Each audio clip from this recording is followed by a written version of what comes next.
Good morning. Forgive me, I am so crusty and yeah, but it's still the morning and I don't have to have makeup when I wake up next to the love of my life. Oh, It's charming. my husband hates the camera. Like this is, he is so natural, but as soon as I switch on the camera, he just becomes very weird. Like he hates the camera. He doesn't know how to. He just goes blank. He has no conversation when the lights of the camera are on. So yeah, Mr. No Camera, same as Hero. Hero hates the camera. Yeah. No comment. Hero hates the camera. Too much cancel culture. Haibo, is that the reason you hate the camera? No, sensitivity can be misquoted at times. True. Things will be taken out of context. Everyone's so sensitive nowadays. What is the right thing to say? They say you have freedom of speech, but when you exercise your freedom in speech, then yeah, you have the world all against you for exercising freedom of speech. So once this camera rolls, that's it. You can't take it back. So from now until whenever, people will still be citing and still misquoting whatever I said, whenever. So it kind of becomes dangerous. Yeah. Oh, okay, I hear you. I hear your reasons. So, yeah. And we're ignorant as well. There's so much laws that they pass and we don't know. And you'll only know when you're in a court of law. But then you find out that ignorance is not exempted in a court of law. You're still expected to know the law, even though you were not aware of it. That's my husband. Okay? Those are the type of conversations that we usually engage in. Maybe you should have your own channel. Maybe not. Oh, by the way, I did promise my subscribers that one day I'll get you to come and share your side of the story on how we met. You don't remember? No. You don't remember? Oh, let me tell you a funny story. Sorry. I was reminded of my husband while we were driving to the West Coast because I completely forgot. So basically the night before we got married, Udifa was that month, he was working in Saldanha, which is like a few k's away from where we are. So he came down, obviously to the city at Cape Town to prepare for our matrimony. Yes, for our matrimony. And then Friday, he realized that I forgot the idea Saldanha, which is 2 hours away from home. Yes. He forgot, and I think Iklesha was around about 9 or so. Yes, it was late. So Solala, we were about to go to bed, and then he realized that, listen, a night ID, and we needed the ID because this was signed, was the following day. We had to drive Ebusuku from 2 hours drive from Endlini to Saldanha and back, and we got home around about 1 o'clock in the morning, I think. And I was just reminded by him when we were driving this way that, do you remember how he was flying, like driving so fast to get to Saldanha so that he can get his ID? Otherwise, if he didn't have his ID, sasingakwazi sign for yeah, for immediate. Please go watch that video, How I Met My Husband. Remember when I shared that we met in high school, so our kids are still sleeping, which is such a surprise because during the weekend they wake up 5, 6 o'clock they're awake, but during the week it's a mission to get them to wake up, and now they're still sleeping and the time is 7 o'clock. We decided not to wake them up because, wow, we just want to enjoy a breakfast without a noise. So I'll take a bath. Now I'll take a bath and then Olive already is done, and then I'll take a bath. And yeah, I remember the last time, please go watch that video. I shared a video how I met my husband. I'm hoping he will be able to share his side of the story since he's not a camera guy. And we met in high school, but we did not start dating in high school. We just knew each other, and we were not attending the same high school. He was in a different, obviously, high school, and we met during a train ride home, and that's how we met. We used to walk together, like a long distance walk from the station to the area where we used to live. And yeah, and the funny thing is, I don't even remember the conversations that we used to have. He was he's been the same person ever, because he was not a small talk. He hates small talks. So I think we were probably quiet the whole time, but we were just walking together. Because you also don't remember the conversation. No. It was just random stuff. Whatever you're talking about, I guess, wasn't anything about courtship or anything like that. Yo, he used to carry this massive bag. Do you remember your bag? Mm. Yeah, it was a huge bag. And I was like, oh, this guy is definitely one of those top students. And he was. I was in grade 11 when I met him. And then I changed schools, so I never saw him again. Because I didn't take a train the following year. And then we lost contact, right? Since then. That wasn't... You moved to somewhere else, isn't it? Yes. Yes, that's the only reason I moved somewhere else. And as I said, we never had like, I can say what, like an attachment or Contact or... responsibility to each other. So it was just like, okay, when we meet each other, we had mutual understanding because we all stayed in the same area.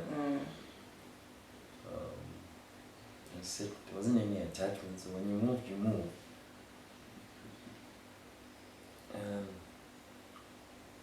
Life happened and we met up in university again, in first year or second year, whatever.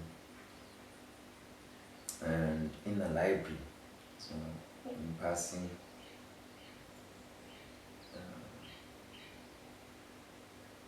yeah, and then too, I think at that time already, when I first saw you, I was like, wow, I was really wowed by it. It's like, okay, this is how she turned out now. But it didn't seem like you were wowed, because you were like... No, I'm just like that. Yeah. It's not easy to, I don't show emotion easily. So yeah, met up in the library and then exchanged numbers. Did we? Yes, we exchanged numbers, and I said I would hook up with you on social media. So I did. But not in the same year though. Well, yes, I think we did. It was Facebook at the time. Yeah, I did reply to you maybe a month or two later, Mm. and then eventually you replied back sometime. It was promising. Then there was like the time where it just was quiet. I think it was around about September in that year, and then Just got 2010. quiet. I don't 2009. Just during the World Cup, I remember. Remember your accident that happened? Mm. It was in 2010 when you were in the bike accident. And then Yeah. so I said we hooked up the following year, and then from there we hooked up and took it one day at a time from there. But I don't think I ever looked back from then. We really enjoyed each other. I think the foundation was laid during the high school years, as I always say, because we never had an intimate relationship. It was just the boy and a girl coming from the dust who had the same ambition, same mindset. And yeah, we parted, we both went our separate ways, I think, through the grace of God, because we didn't distract each other at that time from personal missions, and we both achieved something in life, and still going forward, we're still pushing and doing great things as well. So I can say things came together well. And I used to find it so strange, Lipa, because I remember when I was at Rez, how I used to be in Long Street and like all the clubs, your capellos and stuff. And when we first like started our relationship, and you used to know mutual friends of mine that I used to party with, and you also were partying that time, but we never bumped into each other. How crazy is that? I don't know how it's that possible, but yeah, something like that. As I said, it must have been grace, because Yes, who knows? if we met that time. Yeah, so that's the only way I can put it in that context, because Yeah, eh? yeah, but I was never anyways a person that So on a mission to find. yeah, no. It was just enjoying it. It was organic. That's why I said that when we met, there wasn't anything that was expected or forced. It was just mutual. And even when we met the first time, it was just, I remember you couldn't stop smiling or almost laughing at me. So I don't know. So I almost was like, okay. Almost kind of taken back to childhood. So I was like, I don't know how to navigate this one. Maybe I'm friend zoned. Oh yeah, this that Trauma. trauma. Trauma.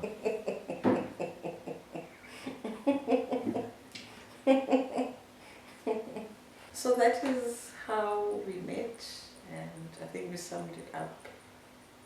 Yeah, now we have 2 bundles of joy. 2 binders of joy. She's laughing, I'm not. I'm not laughing, babes. Bundle of joy. Just one more question before we close. One more question. Nothing prepares you for childhood, Fatherhood. for fatherhood.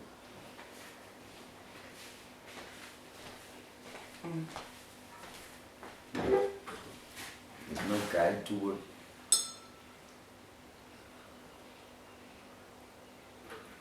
Wish people could give you an honest opinion or guideline ahead of time exactly what's happening. Because most of the time people will be, as I said, bundle of joy, but they don't underline other things that come with it, which is the real side of it. Like just being a responsible person, knowing that you'll always have to be a mentor for somebody, and once the person is here, whether you like it, you cannot divorce yourself from being a parent. You will always be a parent to a child. conscious or unconscious of it. And then just societal pressures in general. Yes, you have to live up to certain standards. What is your standard? What is your philosophy? As opposed to a system that you now have to go against culturally, traditionally, as being Xhosa, and then against a westernized type of system that we constantly have to compete with. And then just being in right standing at all times. It's a difficult balance and act to have. But you get through it, and it's never easy. And it mentally, I think for me, before well-being anything, it's a mental state. If you're not in the correct state of mind, because there's just so much that, as I said, every action, it has an outcome to it.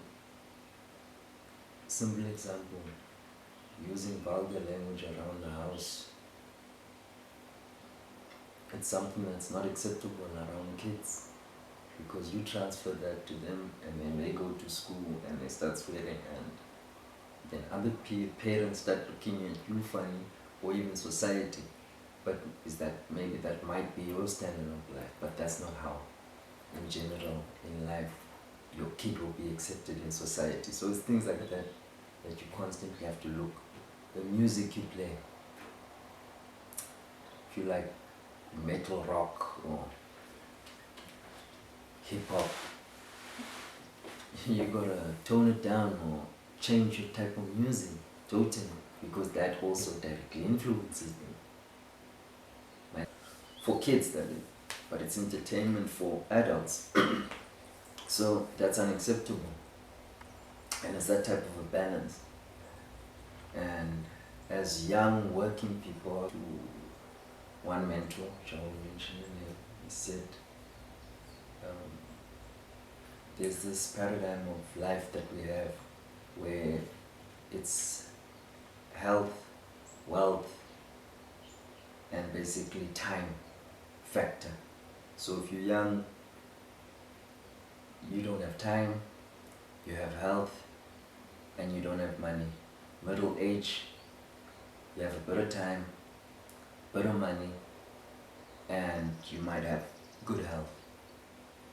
At your senior years in life, or almost pensioner level, you have money, you have time, but you don't have great health.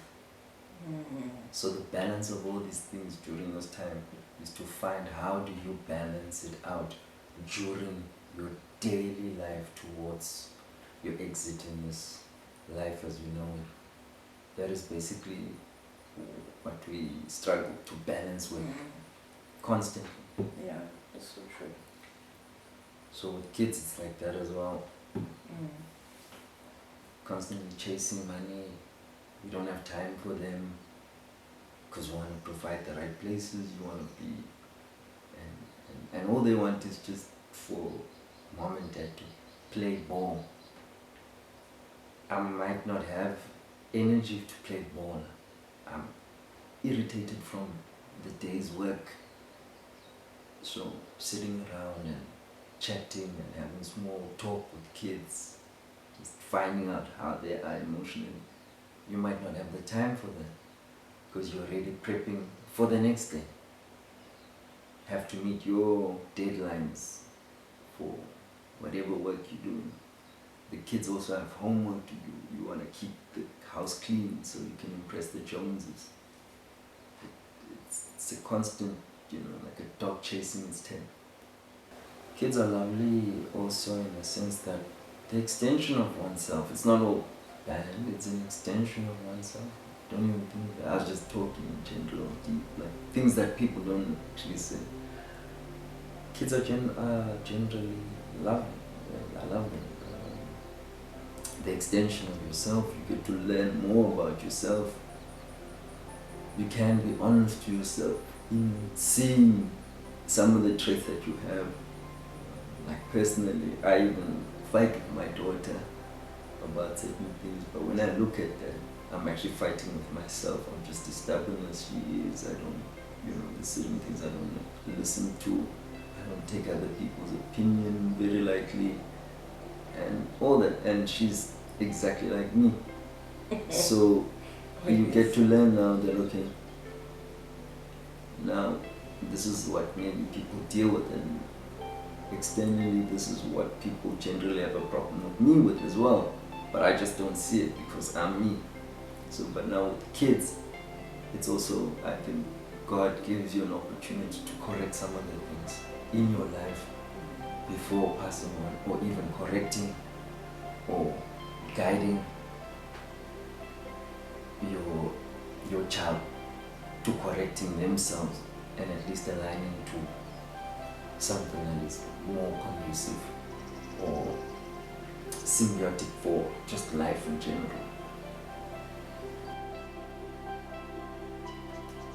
They keep you alive. Oh, they do. They do. As I said, you find a child saying they want to do a handstand.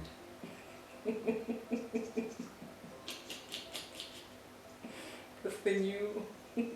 So randomly, I just look at, I know I look young, but I mean, generally as an adult or as a senior person, just doing a handstand in the road. I think it's something that people generally frown upon. Think that, you're crazy.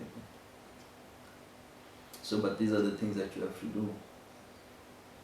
Kid wants to jump on the trampoline, you gotta jump on the trampoline. In the instance of a daughter, sometimes she needs motivation of having confidence in dancing. So maybe you gotta act a bit of a clown. Now if you're a bit of an uptight person, you might miss out on that opportunity. Sometimes it's just the spirit within them also takes you out of your comfort zone. It's true. So if you're a person that's always a hermit type, always hiding in their hole, doesn't really want to be seen, doesn't really have an opinion on anything, kids will take that out of you. They'll make you meet other parents, they'll make you talk. Yeah. They'll send you to school so that you can go and have disciplinary hearings with teachers with regards to your child's behavior and correct certain aspects. So there's no way that you're going to sit in your corner and think that everything's going to be fine.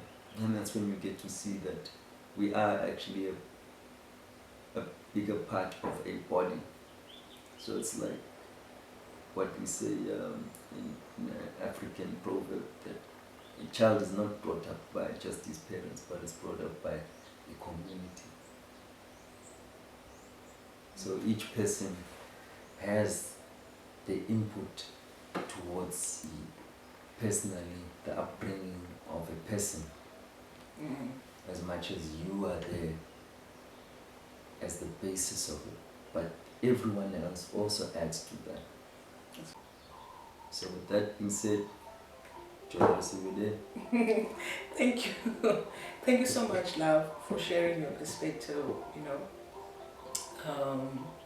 hopefully I will get to see you again on this channel. I don't know when, because like I said, it's just random moments where I would have to catch him like this and have him in front of the camera. That's why I am looking as crusty as I do, because I knew if I'm going to shower and I might miss this opportunity. But thank you so much for sharing your perspective, sweetheart. And yeah, if you would like to see more of him on my channel, let me know in the comment section. I'll see if you guys can convince him to come back. And if you haven't subscribed, please do click on the red button and be part of this beautiful family that is growing. Yeah, for those that have been here, thank you so much. We will chat soon.